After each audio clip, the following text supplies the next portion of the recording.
I'm an emergency physician at Ravenshollow General Hospital in Thornfield Crossing, Vermont, or at least I was, until I submitted my resignation 4 weeks ago. You can call me Dr. Isabella Blackwood if you want, though most people in the emergency department just called me Doc during my brief 11 months there. I've treated everything you can imagine in emergency medicine: heart attacks, car accidents, overdoses, farming injuries, and every kind of trauma that rural Vermont can produce. But what I'm about to tell you about is the one night that made me question everything I thought I knew about medicine, reality, and what exists beneath the surface of a seemingly ordinary small-town hospital. It ultimately led me to leave, not just that job, but emergency medicine entirely. Ravenshollow General Hospital serves the remote communities of northeastern Vermont, a region where the nearest major medical center is over 180 miles away through winding mountain roads that become treacherous in winter. It's a modest 75-bed facility that handles everything from logging accidents to cardiac emergencies, difficult births to hunting mishaps. The hospital sits on the edge of Thornfield Crossing, a town of barely 3,200 residents, nestled in a valley surrounded by dense forests and steep mountain ridges. I came to Thornfield Crossing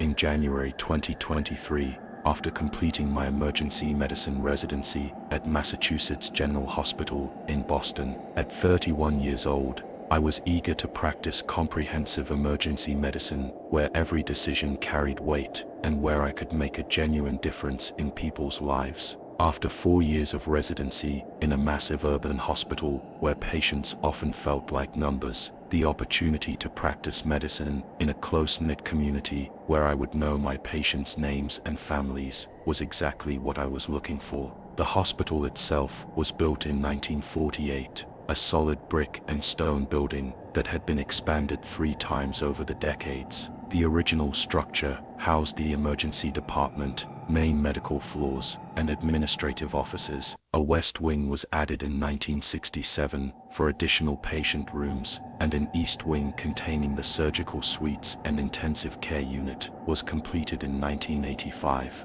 What drew me to Ravenshollow General wasn't just the opportunity to practice comprehensive emergency medicine, but the hospital's remarkable reputation for excellent patient outcomes despite its rural location and limited resources. Dr. Margaret Holloway, the chief of staff who recruited me, had been completely transparent about the challenges I would face. The hours would be long, often stretching well beyond typical shifts when emergencies arose. The resources would be limited compared to what I was accustomed to in Boston. Most significantly, I would frequently be the only physician in the building during overnight shifts, responsible for every medical decision and emergency that arose between 11 p.m. and 7 a.m. During my interview process, Dr. Holloway had walked me through the hospital's impressive statistics. Despite serving a rural population with higher than average rates of diabetes, heart disease, and trauma-related injuries, Ravenshollow General maintained patient outcomes that rivaled much larger urban hospitals. Their mortality rates were exceptionally low. Their patient satisfaction scores were consistently in the 95th percentile, and they had achieved national recognition for their emergency response protocols. What I didn't learn until much later was that my story actually begins decades before I arrived at Ravenshollow General, rooted in events that occurred during a major renovation project in the winter of 2018. The project was overseen by Granite State Construction,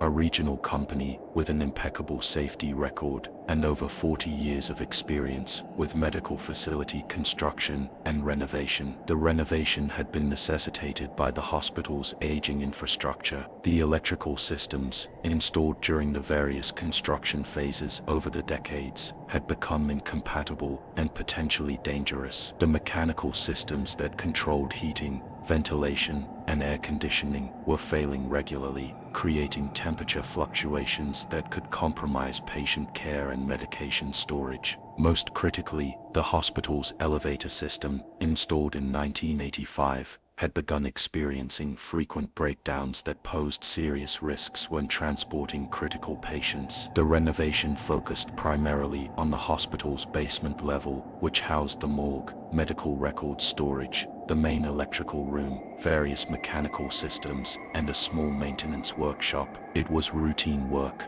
the kind of infrastructure upgrade that hospitals across the country undertake regularly to maintain safety and compliance standards. According to the construction foreman, Thomas Ashworth, the project proceeded normally for the first 3 weeks. They had successfully upgraded the electrical systems on the upper floors and were beginning work on the basement level when they encountered something completely unexpected. While excavating a section of the basement floor to install new electrical conduits, they broke through what appeared to be a false concrete floor. Beneath the concrete, they discovered a chamber that extended approximately 30 feet in each direction and descended 12 feet below the hospital's known basement level. The chamber was not empty. It contained medical equipment that appeared to date from the 1920s or 1930s, surgical instruments, examination tables, early X-ray equipment, and what looked like experimental apparatus that none of the construction crew could identify.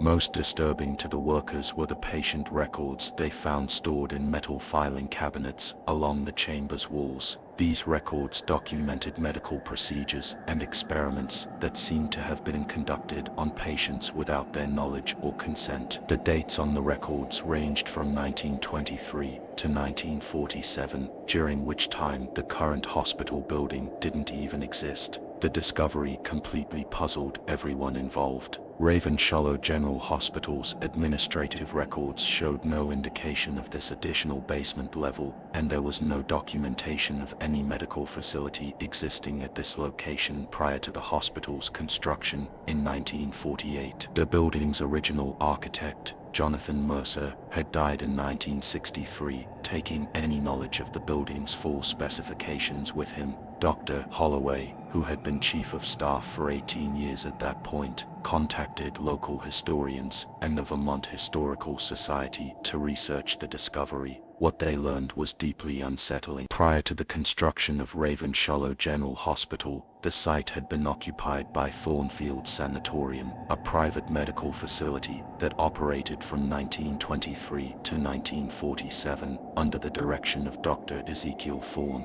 Thornfield Sanatorium had been established as a treatment facility for patients with mental illness and neurological disorders, but historical records suggested that Dr. Thorne had conducted experimental treatments that pushed far beyond the accepted medical practices of his era. The sanatorium had been closed abruptly in 1947, following an investigation by state medical authorities, though the specific details of that investigation had been sealed by court order. The construction team presented Dr. Holloway with a difficult decision. They could halt the renovation to allow for a full archaeological and historical investigation of the chamber, which would delay the critical infrastructure upgrades by months and cost hundreds of thousands of dollars. Alternatively, they could seal the chamber and continue with the renovation as planned, ensuring that the hospital's vital systems would be upgraded on schedule. Given the hospital's responsibility to serve the community and the critical nature of the infrastructure problems, Dr. Holloway made the pragmatic decision to seal the chamber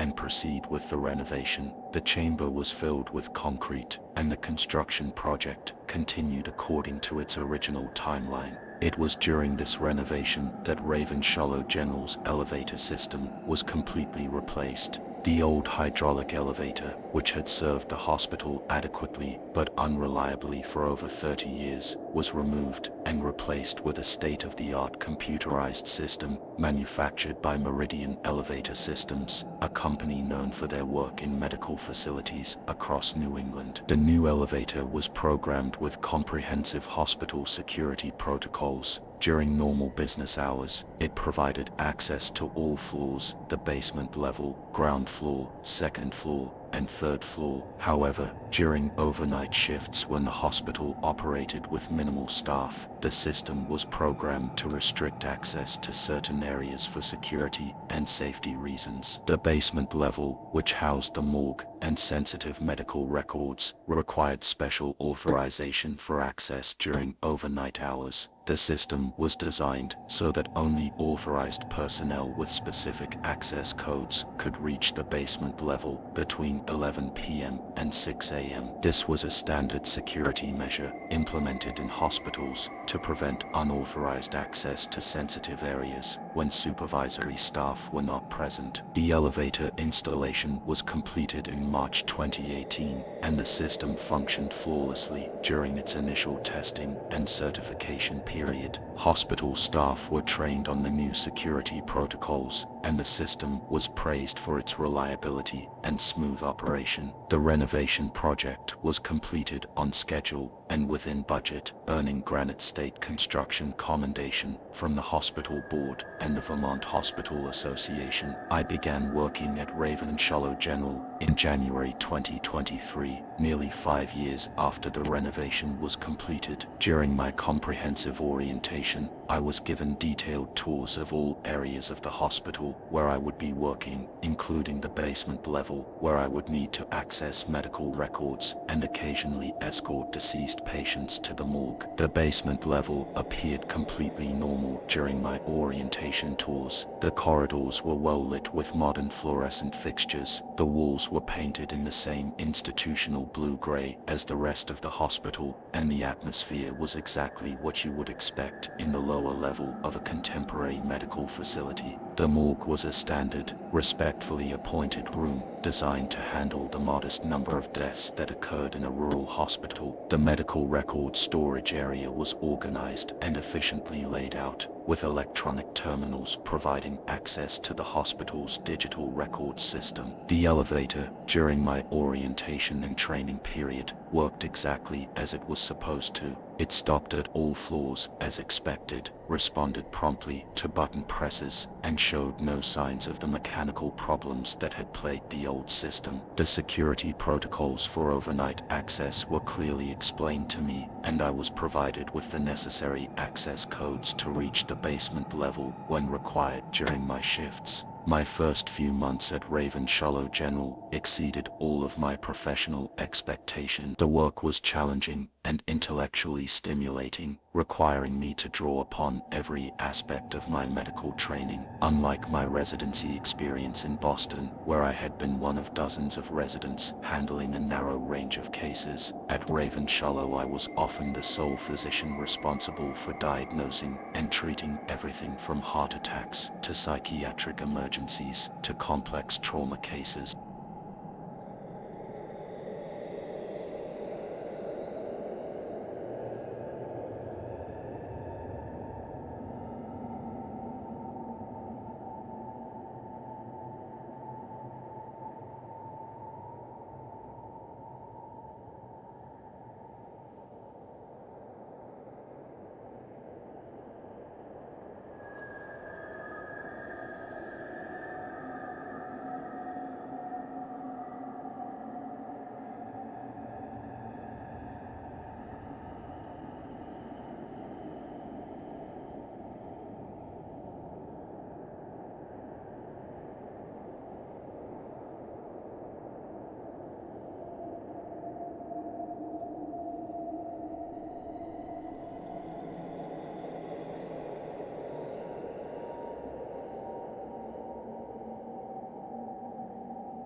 Posted on the stone wall, next to the elevator, was a hospital directory board, but nothing about it matched the Ravenshollow General Hospital. I knew. The departments listed were written in an old-fashioned script on metal placards that showed signs of age and wear. Thornfield Sanatorium, established in 1923. Experimental Surgery, Dr. E. Thorn Neurological Research Laboratory. Authorized personnel only. Isolation ward, chronic cases, hydrotherapy treatment, rooms. Electroshock therapy suite. Patient recovery, extended care. At the bottom of the directory, in smaller lettering, was information that made my hands shake. Current date, November 3rd, 1947. Dr. Ezekiel Thorn, Chief Medical Officer. The date should have been impossible. It was November 3rd, 2023, not 1947. But according to every piece of evidence before me, we had somehow accessed a medical facility that had been closed for over 75 years. Elena's condition was rapidly worsening. Her blood pressure was dropping, and I could see signs of internal bleeding that would become fatal within the hour, if not addressed immediately. Despite the impossibility of our situation, she needed surgery, and she needed it now. Dr. Sterling made the decision that would change everything. Isabella, I don't understand what's happening here, but this patient is going to die if we don't operate immediately. There are surgical suites down this corridor. We have to try. We pushed Elena's gurney out of the elevator and into the stone corridor. The moment we stepped into that impossible basement, I felt a shift in the atmosphere around us, as if we had crossed some invisible threshold between different realities. The surgical suite we found was unlike any modern operating room I had ever seen, yet it was clearly functional and actively maintained. The operating table was made of metal and porcelain, with intricate mechanical adjustments that appeared to be handcrafted. The surgical instruments were laid out on metal trays, sharp, precise, and gleaming, but designed in styles I had only seen in medical history textbooks. Most remarkably, there was a surgical team waiting for us. Dr. Ezekiel Thorn was a tall, thin man in his 50s, with sharp features and intensely focused eyes. He wore a surgical gown that looked like it belonged in the 1940s, but his demeanor and the way he immediately assessed Elena's condition demonstrated medical expertise that transcended any era. Internal bleeding, probable splenic rupture, he said after a brief examination, his diagnosis exactly matching what Dr. Sterling and I had concluded. We need to operate immediately. The impossible became routine as we worked together to save Elena's life. Dr. Thorn's surgical techniques were different from modern methods, but undeniably effective. His instruments, while archaic in appearance, were perfectly maintained and surprisingly sophisticated. The anesthesia equipment functioned flawlessly, and the surgical lights provided excellent illumination. During the 3-hour surgery, Dr. Thorn explained what we were experiencing. Time moves differently in certain places, he said as he skillfully repaired Elena's damaged spleen. Thornfield Sanatorium exists in a pocket where November 3rd, 1947 has been repeating for decades. Two Martinez find their way here, regardless of what year they believe it to be. Dr. Sterling and I worked alongside him, our modern medical knowledge combining with his historical expertise in ways that should have been impossible but proved remarkably effective. As Elena's surgery concluded successfully, Dr. Thorn revealed the full truth about Thornfield Sanatorium and the basement beneath Ravenshollow General Hospital. The sanatorium was closed in 1947 after I discovered something that the medical establishment wasn't ready to accept. He explained as we monitored Elena's recovery. I had found ways to extend treatment beyond the normal boundaries of time and space, allowing us to help patients who couldn't be saved by conventional medicine. The investigation that had closed Thornfield Sanatorium hadn't been about unethical experiments, as the historical records suggested. It had been about Dr. Thorn's discovery of temporal anomalies that allowed medical treatment to continue beyond normal physical limitations. Patients who are meant to survive will find their way here, he said. The elevator doesn't malfunction, it responds to medical necessity that transcends normal understanding. Over the following hours, I witnessed medical miracles that defied explanation. Patients from different eras, some from the 1940s, others from recent decades, were receiving treatment in a facility that existed outside normal time. Elena Rodriguez was just the latest in a long line of critical patients who had been saved by accessing this impossible medical sanctuary. As Elena stabilized and regained consciousness, Dr. Thorne presented me with a choice that would determine the rest of my medical career. You can return to your time and your hospital, he said. Elena will recover completely, and you can continue practicing medicine as you always have, but you'll carry the knowledge of what exists beneath the surface of medical reality. Or, I asked, or you can stay and join us, help us treat patients who fall through the cracks of conventional medicine. But understand that choosing to stay means leaving your old life behind entirely. I looked at Elena, who was breathing easily and showing every sign of a complete recovery. I thought about all the patients I had lost during my career, the ones who had died despite my best efforts, the limitations I faced every day in emergency medicine. But I also thought about my life in Thornfield Crossing, the community I had grown to love, the patients who depended on me in the regular world above. After 6 hours in that impossible basement, the elevator returned Dr. Sterling, Elena, and me to the normal hospital. Elena made a full recovery and never remembered anything unusual about her surgery. The medical records showed a routine emergency surgery performed in our third-floor operating room by Dr. Sterling, but I remembered everything. In the weeks that followed, I found myself constantly thinking about Dr. Thorne and the medical sanctuary that existed beneath our hospital. I began researching the history of Thornfield Sanatorium more thoroughly, and what I discovered confirmed everything I had experienced. Dr. Ezekiel Thorne had been a brilliant physician whose methods had been decades ahead of his time.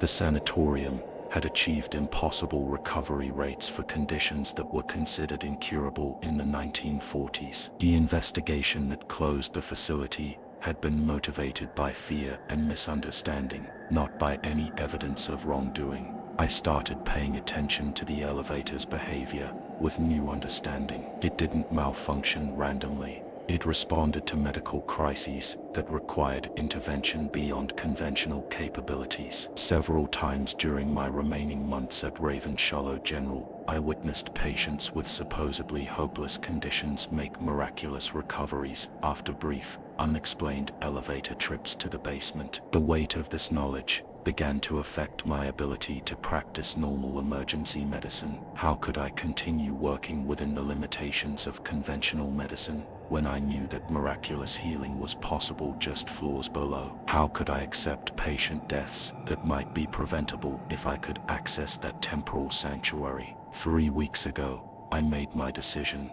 I submitted my resignation to Dr. Holloway, citing personal reasons and a desire to pursue other opportunities. I couldn't tell her the real reason is that I was leaving emergency medicine, because I had discovered medical miracles that I couldn't explain or integrate into normal practice. The case of Elena Rodriguez and my experience in the basement of Ravenshollow General Hospital will always remain the most profound and transformative experience of my medical career. It taught me that medicine, for all its advances and scientific rigor, still contains mysteries that challenge our most fundamental assumptions about healing, time, and the nature of reality itself. Some elevators, I learned, don't just transport us between floors but transport us between possibilities. And sometimes, when a patient's need is great enough, the impossible becomes not only possible but inevitable. Dr. Ezekiel Thorne is still down there,